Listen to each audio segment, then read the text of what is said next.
செய்ய முடிக்காங்க வைக்க முடிக்காங்க என்னன்னு எங்களுக்கே தெரியல. வந்துட்டு வந்து பார்த்துட்டு போறாங்க. இந்த பிரச்சனை ஏன் இப்படி செய்தாங்க தெரியல. எங்களுக்கு இப்படி கிடக்கு. நாங்க ஊரே சுத்தம் பண்ணுதோம். ஸ்கூலுக்கு கூட போகல, அவ்வளவு சவதியா கிடக்கு. என் பேர் சொடலியம்மாள்.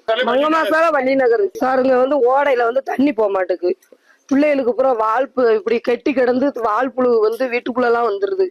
பாலம் போடையிலே சொன்னோம், சரியில்லாம பாலம் போட்டுட்டீங்க, எங்களுக்கு நல்ல பாலம் போட்டு தாங்கன்னு கேட்டோம்.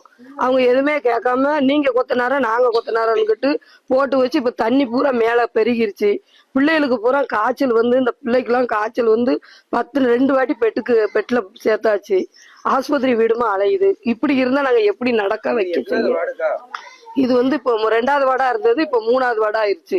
நீங்க வார்டு கவுன்சிலர் கிட்ட சொல்லி எல்லாம் நாங்க சொல்லதான் செய்தோம். வாராங்க, திங்கக்கிழமை சரி பண்ணுதுன்னுட்டு இதோட நாளையோட 4 திங்கக்கிழமை ஆக போகுது. இன்னும் வரலன்னா நாங்க கலெக்டர் ஆபீஸ்ல போய் தான் மனு கொடுக்கணும். அது டெய்லி போட்டோ எடுத்து அனுப்பிக்கிட்டே தான் இருக்கும்.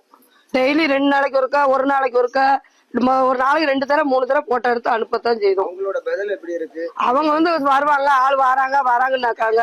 அவங்க வர சொல்லுதாங்க, வந்துட்டு பாத்துட்டு போறாங்க. அதோட சரி. திங்கக்கிழமை வரோம்னாக்காங்க. ஆனா வர்றது இல்ல. இதோட நாளையோட 3 திங்கக்கிழமை ஆக போகுது.